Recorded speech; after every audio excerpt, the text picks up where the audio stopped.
We've all heard the term lifestyle creep, but what about inflation creep or entitlement creep? Let's talk about that next.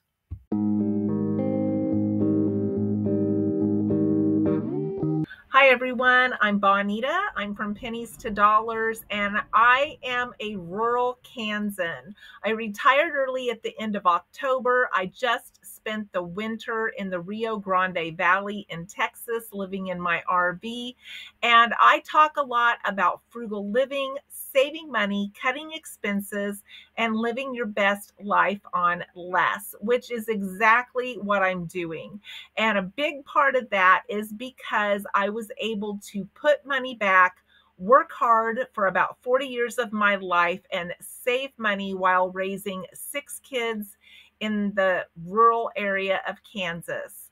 So today we're going to talk about what it means to have lifestyle creep, because sometimes that can lead to entitlement creep. And entitlement creep is where we think we deserve things that maybe we can't afford, or we see other people with those things that we would like to have. And we're like, we work so hard, we should be able to get that. And sometimes we are tempted to get those things on credit when we really can't afford them. So, lifestyle creep is when we get a raise and then we spend more money to meet that raise and continue to spend as our income increases.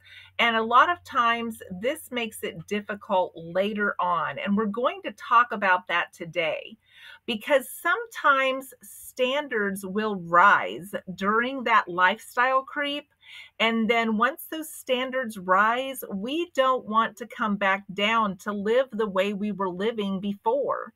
And that's how we can get ourselves into trouble. Lifestyle creep and inflation creep and entitlement creep, some of that can go together, and we have to be really cautious about that.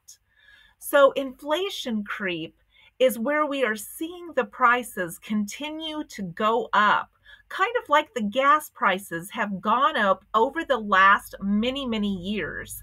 And then over time, it just becomes normal. That's just what gas costs. That's just what hamburger costs. And we just don't put that much thought into it because we know it goes up, but it doesn't come down. Some of the ways that I battle inflation creep is I know my numbers and I know what I'm willing to pay for items.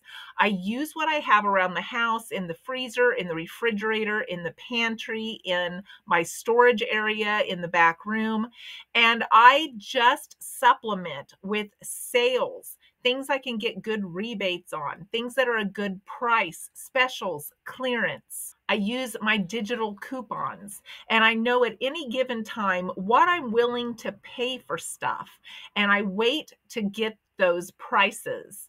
I just bought 2 gallons of milk on sale with a digital coupon for $2.59. The dates are good for like another 3 weeks, and I make iced coffee in the morning. So I just bought milk at $1 less a gallon than what it normally runs. And if I can't catch it on sale, I look for markdowns because I have found that the less milk fat content in milk will make it last longer.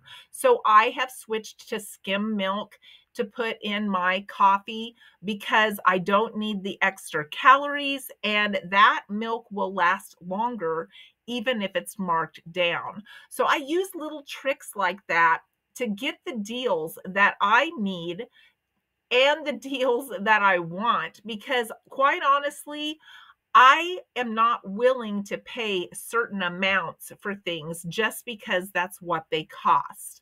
I know what I'm willing to pay for different things, and then I watch for them to be in those price zones. And then when they are, I snag them up and I freeze them, or I use them, or I prepare them in some way so that I get the prices that I want. I don't just spend on what it costs and say, that's what it costs right now. Hamburgers, $6.99 a pound. I won't pay that.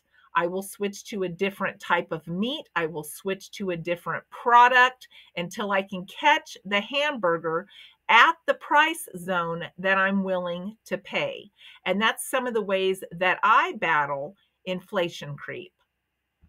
The same thing can happen with our lifestyle as we make changes and think that we deserve better things and we deserve more things. We can get used to having that type of abundance in our life, which can cost us a lot of money later on. If we don't do what is needed to meet our goals, will we ever get there? And lifestyle creep can cause us to not meet our goals because rather than taking that extra money that we're making or that extra bonus or that extra raise, we buy more fancier, bigger, expensive things, and there's still no money left over to meet those long end goals. What we get used to can actually end up costing us money. We hear people laugh about, oh, I'm high maintenance, or this person is high maintenance. But the Women's Urban Dictionary definition of high maintenance is that you have higher than normal expectations. And we just talked about that with the standards going up and not coming down, that that person has a greater requirement for attention and they have more needs or more demands, making them difficult or challenging.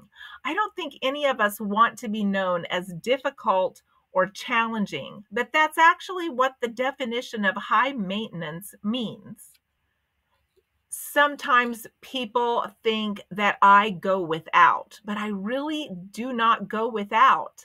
It's all in what we get used to. If we get used to the fancier things and the more abundance and we have higher expectations, then we expect that. But if we keep our living simple and we know what we can afford and we know what our long end goal is, then we can keep our costs low and we can still be totally satisfied with the way we are living. Sometimes we set our own successes and failures by our own graph that we set of our own life.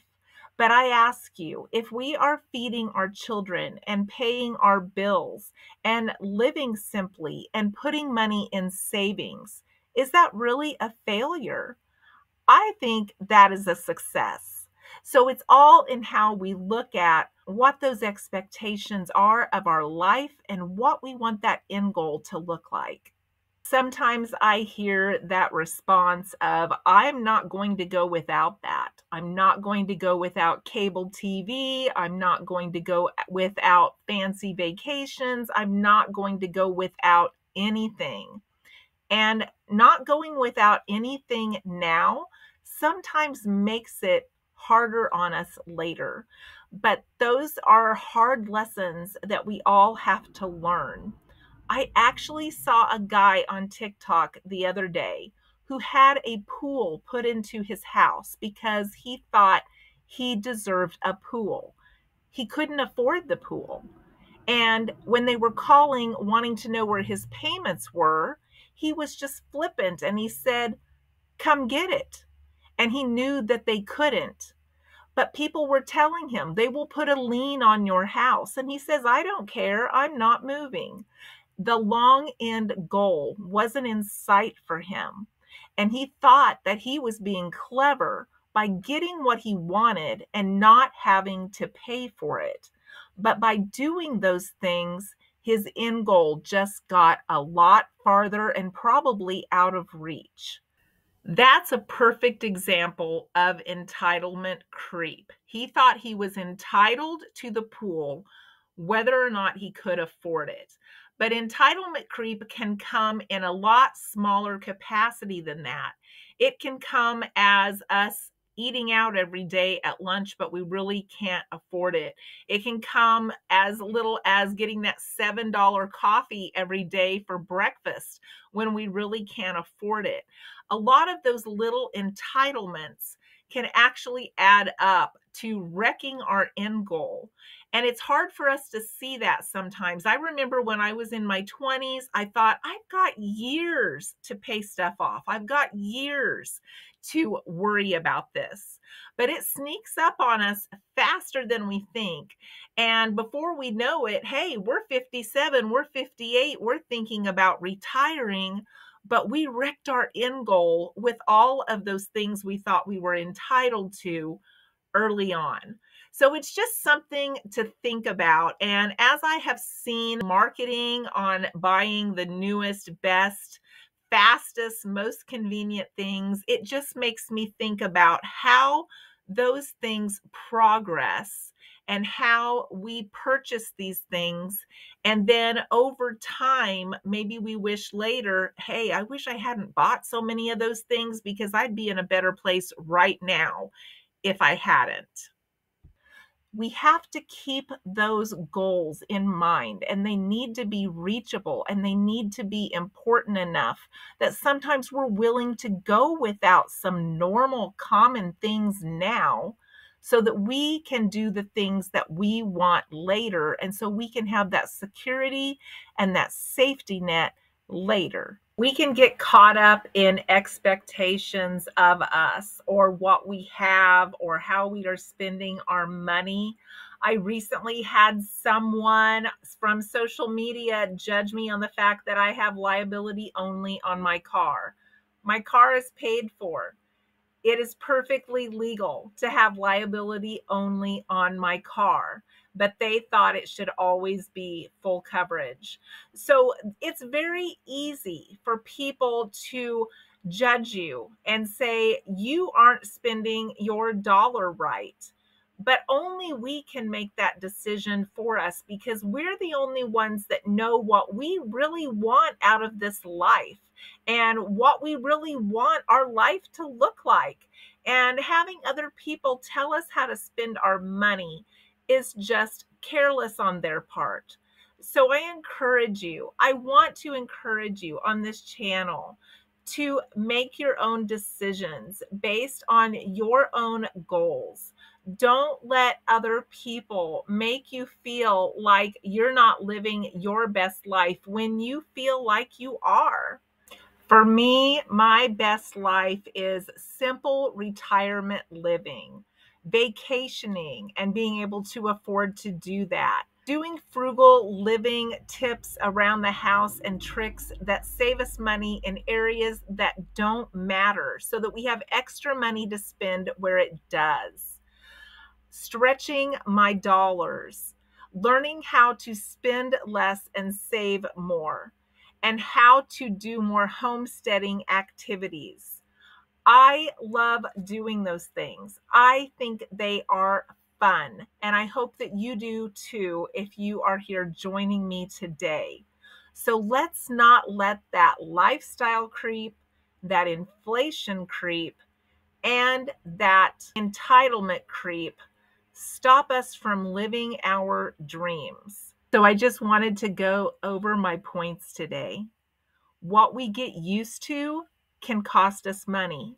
If our standards go up, they rarely come back down. If we are feeding our family and paying our bills, that's a success, not a failure. And if we don't do what we need to get to those end goals now, how will we ever get there? And thinking that we won't go without something now can sometimes make us work longer or make us go without in the end, which is usually not the way we plan it. I hope this video has been encouraging to you. I would love to hear your thoughts in the comments. Thanks for watching today, and I hope to see you in the next video.